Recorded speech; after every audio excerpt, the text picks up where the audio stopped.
Exploring Missions Advocates. This is globalcastresources.com. We were together last week listening to some community development people. And I'd like for you to share a little bit about Gideon and Jennifer from Zimbabwe and give a little bit of their framework. This is a couple, married couple, working in a animist, an animist setting with 10,000 people in something like 44 villages, but really looking at one particular community. Tell us, Dave and Ali, you've been there and visited them on site, but I was really blown away by how they went in and served this community, just the two of them. And tell us a little bit of what that looked like and the outcomes that they've experienced. Well, the couple are from different tribes, opposing tribes, if you like, and they moved into this community and they decided not to go and preach or try and evangelize the community, but they went and lived in the community and talked to the people, how can we serve you? And at the time, the AIDS epidemic was at its worst, and the community were facing deaths due to HIV and AIDS of, what was it? Between 5 and 10 a week. 5 and 10 deaths per week on average. And the villagers said to this couple, could you help bury the dead? And so they said yes. We just lost Ali. Okay. Try that again. Okay. So the Gideon and Jennifer moved into a community. They decided not to evangelize. They went and spoke to the people and said, how can we help you? How can we serve? At the time, the village was really being attacked by HIV and AIDS, and they were suffering 5 to 10 deaths per week. And the people said, could you help us deal with the dead? We need to bury the dead. We cannot afford coffins. So Gideon would go and collect the bodies. He would store coffins in their house, and they would help bury the dead. And that was the way they really felt they could help this community. And they did some training and went back to the community and really changed their approach and began to talk to the community, get the people into small groups of getting the women together, getting the men together, and start talking about, okay, why are we suffering so many deaths? What is the situation in this community that is causing so much suffering and death? And over the years, different cultural practices became evident that the people started to talk about. Gideon and Jennifer had to build incredible trust with the people, strong relationships, and people started to talk about polygamy and abuse and problems with alcohol, the animism practices, and really the people began to see that their practices, their cultural beliefs, there was a lot of beliefs about widows and widows' rights as well, that how these were breaking down families, marriages, and leading to many deaths. Where do we go next? So, should I take it? Yeah. So that process took them like more than a year, just talking to people, finding out, getting the people to discover for themselves what was killing so many people. So they weren't prescriptive in any way. They didn't come in and say, okay, AIDS is the problem. They let the people work it out, and it amazingly took them a whole year to work that out, what was actually going on. They were so kind of blinded. So once they sort of made that discovery, then they started to do some AIDS awareness. Where does AIDS come from? Why do people get it? What are the practices? And so that they could mobilize people to start making a difference in that community. And one of the first things they did was shut down the pubs. They have these things called shabeens in Zimbabwe, which are basically kind of illegal pubs where prostitutes hang out and where a lot of the men go drinking. They shut all of those down. They actually started to work on the polygamous relationships. People started to get married for the first time in the community. And so over 10 years, with people thinking for themselves, how do we change our own community?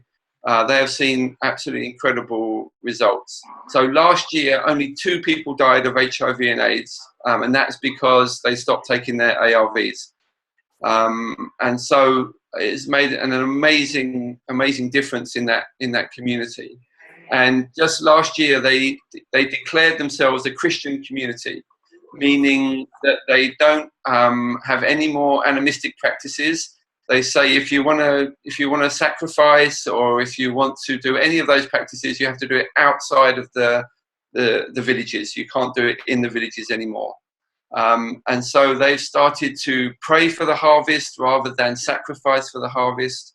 I mean, it is probably, in 28 years that we've been doing this, it's one of the most amazing community development stories I've ever heard. It's incredible. So and there are no other churches that have been there. There were 5 Christians when they first went there, and 3 of those were children. And now they have, not everyone in the community is a Christian, but the leaders have declared it as a Christian community. So they have probably 3. I think they have 3 churches now, but many people are Christians. Some of the village elders have given their life to Jesus. So it's an amazing turnaround. So how did developing a change of thinking, but that was sort of a biblical idea of even starting a conversation, having dialogue together. And what did that biblical paradigm, what did that look like practically? Okay, so as Ali said, one of the things they did was they got groups together. So women, men, children, young people, and the women were really mad. They were really angry because they worked out very quickly that the polygamous relationships, they have a thing called, I can't remember what they exactly call it, but like if you get married, the father of the groom has to sleep with the bride before the groom does, to make sure that it's all going to be okay. And then they have this thing called widow cleansing. So if you lose your husband, the husband's brother has to sleep with the widow. All these really weird cultural practices. And so the women soon worked out that these guys going to prostitutes, doing all these different things, was what was causing the AIDS. So then they wanted it changed, but the men didn't. And so that's what took a year, was to actually get them to a point of talking and realizing that there was actually a better way to live that was going to benefit the community. It wasn't about keeping rules or laws. It was about what's the benefit for our community? Why are so many people dying? And how do we have a better community? They didn't preach at people. They didn't say, this is a sin or whatever. They actually came with okay, what's the benefit to the community? And that's what people could get hold of, rather than condemning them for those practices. And so that was the long process for people to see, how are we going to actually make our community better. So from 5 Christians, 3 of them children, to the leaders being able to declare that these villages are a Christian community now. And if you want to practice animistic stuff, you can practice it, but you need to go outside of the community, which is really amazing. And they have been involved in this community for how long now? 12 years. 12 years now, yeah. 12 years. That's what integral mission looks like. It looks like education, it looks like healthcare, it looks like dialogue, it looks like sometimes burying the dead, and seeing all sorts of horrible suffering and pain, and being able to help people walk through that together. I asked Gideon about, burying the dead is one thing. When did you start talking about Jesus? And I think it was very shortly after this, because they couldn't just bury the dead. They had to have some kind of a service, some kind of a sending off, some kind of a blessing upon the dead, upon the families, etc. And so all of this started to just fit together in a very tangible and practical way. So we, in talking with Gideon and Jennifer, we think there's at least 1, if not 2 books that they need to be writing, because I've never seen so much cultural tradition dealt with by the community as I've seen in this community. Traditional kind of cultural beliefs don't go away quickly, but when people are dying left and right, you start to see, wow, God really turned around the whole situation, the awfulness of death, suffering, pain from HIV and AIDS, and turned it into something amazing.